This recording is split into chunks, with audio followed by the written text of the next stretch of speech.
পূর্ব Bardhaman Indian oil corporation ও জেলা দুর্নীতি দমন শাখার যৌথ অভিযান। ডোমেস্টিক গ্যাস ঘুরপথে কাটিং করে বিক্রির অভিযোগে তল্লাশি। অভিযানে উদ্ধার প্রচুর পরিমাণ domestic gas cylinder, gas cutting এর যন্ত্রপাতিও। আধিকারিকরা আসতেই পলাতক দোকানে থাকা কর্মীরা। খবর স্থানীয় সূত্রে। কোথা থেকে কিভাবে এই ডোমেস্টিক গ্যাস আনা হয়েছিল, এই চক্রের সঙ্গে কে বা কারা যুক্ত, তদন্ত শুরু করেছে পূর্ব বর্ধমান জেলা দুর্নীতি দমন শাখা। মুখ্যমন্ত্রীর দরবারে মুশকিল আসান। হারিয়ে যাওয়া যুবককে খুঁজে দিল প্রশাসন। জনতার দরবারে এসেই মুখ্যমন্ত্রীকে ধন্যবাদ জানালেন ছাত্রের বাবা। প্রায় 7 মাস আগে চাকদার বাড়ি থেকে নিখোঁজ হয়ে যান ইঞ্জিনিয়ারিং পড়ুয়া প্রান্তিক রায়। অনেক খোঁজাখুঁজির পরও হদিশ না পেয়ে চাকদা থানায় মিসিং ডায়েরি করে পরিবার। স্থানীয় বিধায়ক বঙ্কিম ঘোষের কাছে ছেলের হারিয়ে যাওয়ার বিষয়টি জানান ইঞ্জিনিয়ারিং পড়ুয়ার বাবা। বিজেপি বিধায়কের পরামর্শেই মুখ্যমন্ত্রীর শরণাপন্ন হয় পরিবার। ছেলেকে খুঁজে দেওয়ার আশ্বাস দেন মুখ্যমন্ত্রীর শুভেন্দু অধিকারী। এরপরই ছাত্রের খোঁজ শুরু করে জেলা পুলিশ প্রশাসন। ওড়িশা থেকে ইঞ্জিনিয়ারিং পড়ুয়া প্রান্তিক রায়কে উদ্ধার করে চাকদা থানার পুলিশ।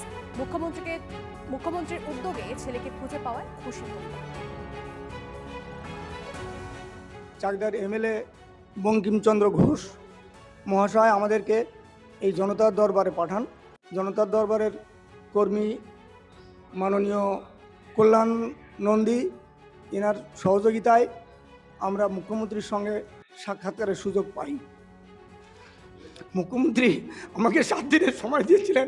ঠিক 7 দিনের মাথায় আমি আমার ছেলেকে ফেরত পেয়েছি। তাই জনতার দরবারে এসে মুখ্যমন্ত্রীকে শুধু অভিনন্দন নয়, আশীর্বাদ, ঈশ্বরের কাছে আশীর্বাদ করি মুখ্যমন্ত্রী যেন দীর্ঘজীবী হন।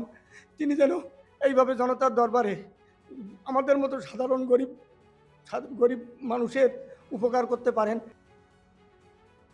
শিমুরালিতে একটি ছেলে হারিয়ে গিয়েছিল, তাকে পাওয়া যায়। আমার কাছে এসেছিল, আমি জনতার দরবারে পাঠিয়েছিলাম।